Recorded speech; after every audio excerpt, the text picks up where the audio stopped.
Hello friends, आज का topic है स्टैटिक जीके। स्टैटिक जीके के अंदर हम आज करेंगे बहुत इंपॉर्टेंट क्वेश्चंस। अगर आप किसी भी लेवल का एग्जाम दे रहे हैं, चाहे वो यूपीपीएसएस का हो, एससीएस का हो, रेलवे, एनटीपीसी का हो, या आप ग्रुप डी के एग्जाम की तैयारी कर रहे हैं, तो आपके लिए ये वीडियो काफ़ी इंपॉर्टेंट रहेगा। तो शुरू करते हैं आज का पहला क्वेश्चन। अगर पहला क्वेश्चन है, विश्व उपभोक्ता दिवस किस दिन मनाया जाता है? तो विश्व उपभोक्ता अधिकार दिवस किस दिन मनाते हैं हम लोग? 15 मार्च को मनाते हैं। कब मनाते हैं? 15 मार्च को विश्व उपभोक्ता अधिकार दिवस मनाते हैं।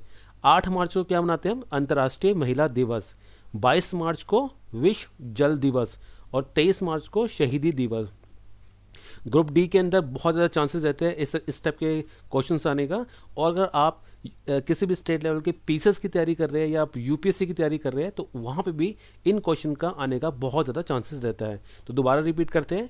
15 मार्च को आता है विश्व उपभोक्ता अधिकार दिवस, 8 मार्च को आता है अंतर्राष्ट्रीय महिला दिवस, 22 मार्च को विश्व जल दिवस और 23 मार्च को शहीदी दिवस। नेक्स्ट क्वेश्चन है, सौरमंडल का सबसे बड़ा उपग्रह कौन सा है? तो सौरमंडल का सबसे बड़ा उपग्रह है गैनीमीड। कौन सा? गैनीमीड। किस ग्रह का है ये है बृहस्पति ग्रह का। तो बृहस्पति ग्रह का गैनीमीड जो उपग्रह है वो सौरमंडल का सबसे बड़ा उपग्रह है। एक इंपॉर्टेंट क्वेश्चन है इसके अंदर कि मंगल ग्रह के कितने उपग्रह है? तो मंगल ग्रह के 2 उपग्रह है, राइट। और क्वेश्चन बनता है कि फोबस और डीमोस किस ग्रह के उपग्रह है? तो फोबस और डीमोस मंगल ग्रह के उपग्रह हैं। सबसे कम उपग्रह किस ग्रह के पास है? तो मंगल ग्रह के पास सबसे कम उपग्रह है, 2 उपग्रह है, राइट। नेक्स्ट है, सबसे ज़्यादा अगर उपग्रह के बारे में बात की जाए तो शनि ग्रह जो है उसके सबसे ज़्यादा उपग्रह है। कितने हैं? 82 उपग्रह है शनि के। पहले बृहस्पति के होते थे, मगर अब क्या है, ये नई जो अपडेट आई है वो कितनी है? 82। जो अब अगर क्वेश्चन आपके एग्जाम में आता है कि सबसे ज़्यादा उपग्रह किस ग्रह के है, तो क्या आंसर रहेगा? शनि ग्रह के रहेगा। और कितने उपग्रह है? 82 उसके उपग्रह है। नेक्स्ट पॉइंट है कि बुध ग्रह और शुक्र ग्रह के पास कोई भी अपना उपग्रह नहीं है। दोबारा रिपीट करता हूँ, बुध ग्रह और शुक्र ग्रह के पास कोई भी उपग्रह नहीं है। नेक्स्ट का पॉइंट है कि भारत का अगर पहला कृत्रिम उपग्रह के बारे में बात करें, अगर इन केस अगर क्वेश्चन आता है कि भारत का पहला कृत्रिम उपग्रह कौन सा है, तो कौन सा है? आर्यभट्ट है। किस ईयर में इसको लॉन्च किया गया था? 1975 में, 1975 में इसको लॉन्च किया गया था। और किस देश की सहायता से लॉन्च किया गया था? तो रूस देश की सहायता से इसको लॉन्च किया गया था। दोबारा रिपीट करते हैं, जो गैनीमेड उपग्रह है वो बृहस्पति का सबसे बड़ा उपग्रह है, राइट। मंगल ग्रह के पास 2 उपग्रह है जो कि सबसे कम उपग्रह है। कौन से? फोबस और डीमोस। सबसे ज्यादा जो उपग्रह है वो कौन से ग्रह के पास है? शनि ग्रह के पास है, 82 उपग्रह। बुध ग्रह और शुक्र ग्रह के पास अपना एक भी उपग्रह नहीं है। और भारत का अगर पहला उपग्रह पूछा जाए तो कौन सा है? आर्यभट्ट। 1975 में लॉन्च हुआ था और किस देश की सहायता से हुआ था? रूस देश की सहायता से हुआ था।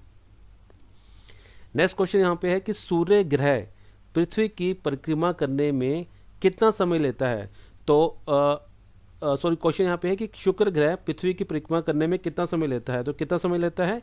225 दिन लेता है शुक्र ग्रह पृथ्वी की पूरी परिक्रमा करने में।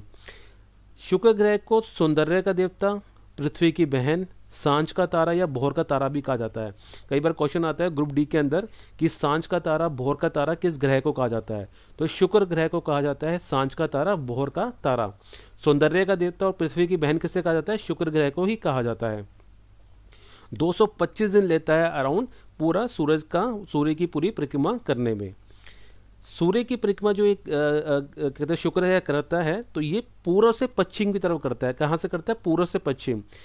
सारे ग्रहों के अंदर 2 ग्रह ऐसे हैं जो उल्टी परिक्रमा करते हैं सूरज की। एक तो है शुक्र और दूसरा है अरुण।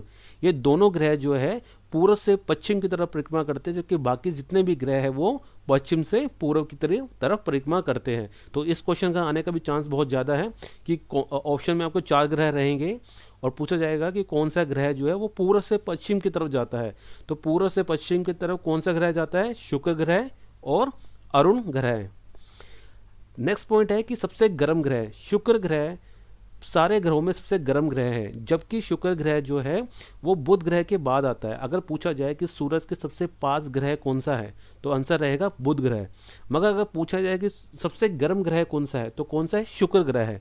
हालांकि बुध ग्रह सूरज से सबसे पास है मगर फिर भी वो इतना गर्म नहीं है जितना शुक्र ग्रह है। क्यों है?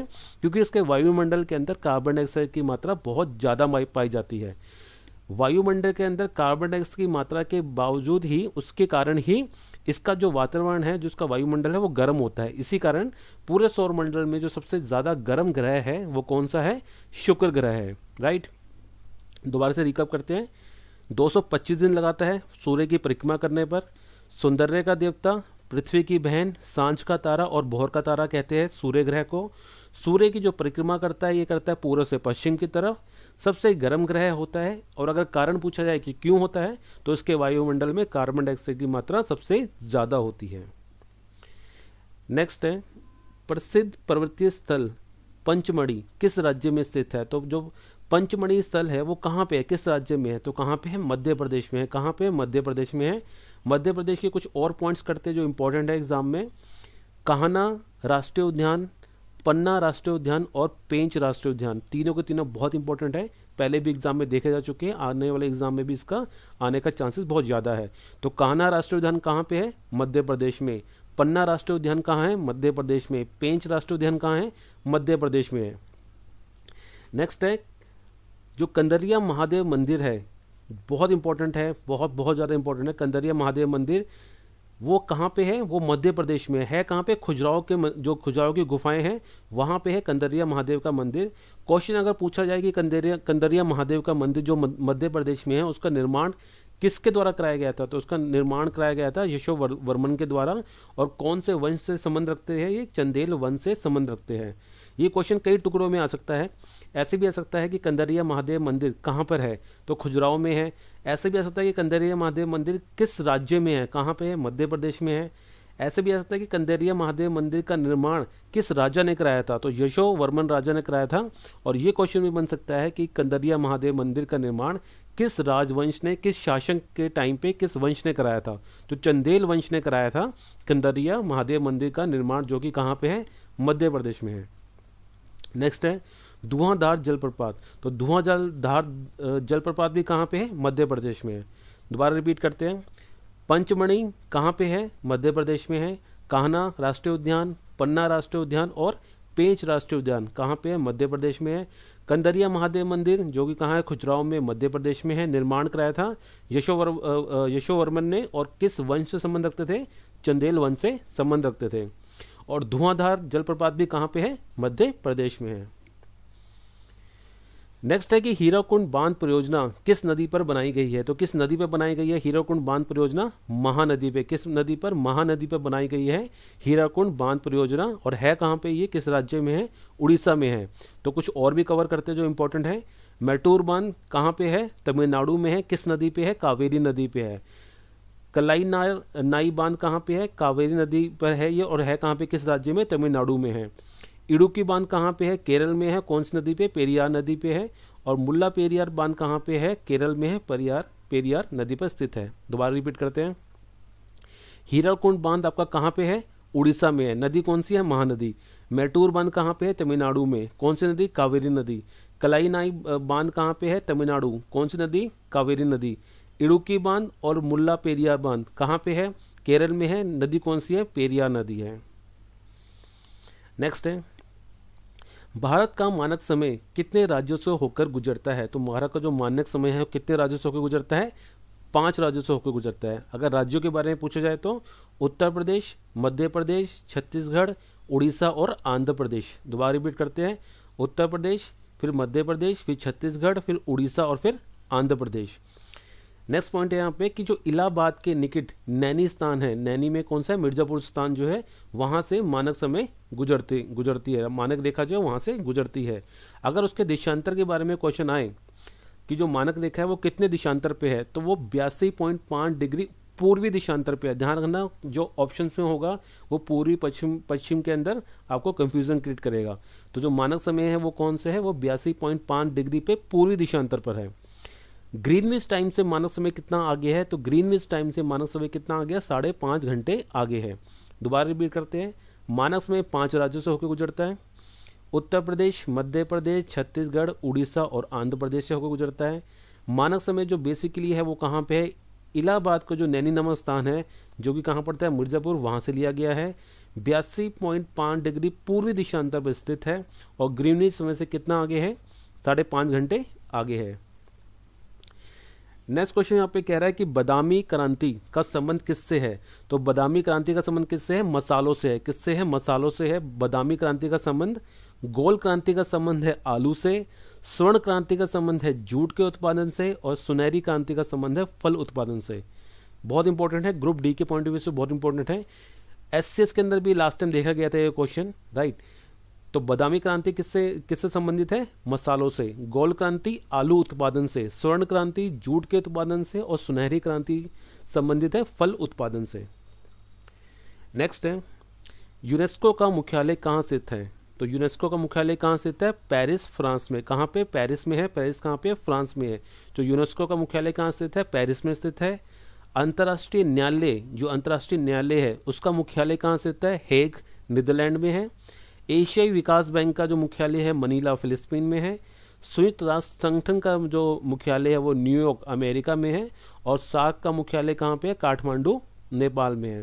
दोबारा रिपीट करते हैं, यूनेस्को का जो मुख्यालय है वो पेरिस, फ्रांस में है।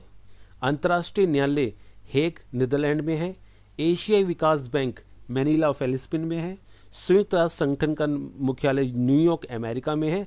और सार्क का मुख्यालय कहाँ पे है, काठमांडू, नेपाल में है। नेक्स्ट है कि भारत के दक्षिण भाग अंतिम बिंदु कौन सा है। क्वेश्चन कह रहा है कि भारत का जो सबसे दक्षिणी भाग का अंतिम बिंदु है वो कौन सा है, तो कौन सा है, पिगमेलियन पॉइंट। क्या है, पिगमेलियन पॉइंट। मगर 1984 के बाद इसका नाम चेंज हो गया था। इसका नाम क्या रखा गया था, इंदिरा पॉइंट। क्या था, इंदिरा पॉइंट। अब अगर क्वेश्चन आता है कि भारत का सबसे दक्षिण भाग जो पॉइंट है वो कौन सा है, तो कौन सा है, इंदिरा पॉइंट है। अगर बाई चांस क्वेश्चन ऑप्शन के अंदर इंदिरा पॉइंट ना दिया हो तो आपको क्या टिक करना है, पिगमेलियन पॉइंट को टिक करना है। और अगर बाई चांस ये क्वेश्चन आ जाए कि इसका नाम कब चेंज हुआ था, तो 1984 में इसका नाम चेंज होकर इंदिरा पॉइंट रखा गया था। है कहाँ पे पर्टिकुलर, ये है निकोबार द्वीप समूह पे। कहाँ पे, निकोबार द्वीप समूह पे इंदिरा पॉइंट स्थित है, जो भारत का बिल्कुल अंतिम बिंदु है। अगर क्वेश्चन ये आता है कि भारत के मुख्य भूमि का सबसे दक्षिण बिंदु कौन सा है, क्वेश्चन दो अलग अलग है। भारत का सबसे दक्षिण बिंदु कौन सा है, पिगमेलियन पॉइंट, जिसको इंदिरा पॉइंट भी कहते हैं। अगर क्वेश्चन आता है कि मुख्य भूमि का, भारत की मुख्य भूमि का सबसे दक्षिण बिंदु कौन सा है, तो कौन सा है, कैप कैमोरिन। क्या है, कैप कैमोरिन भारत की मुख्य भूमि का सबसे दक्षिण बिंदु है कहाँ पे, कन्याकुमारी, तमिलनाडु में स्थित है। ठीक है, इस वीडियो में इतना ही। आई होप ये वीडियो को पसंद आई होगी। अगर आपको पसंद आती है प्लीज सब लाइक कीजिए, सब्सक्राइब कीजिए और चैनल को ज़्यादा से ज़्यादा शेयर कीजिए।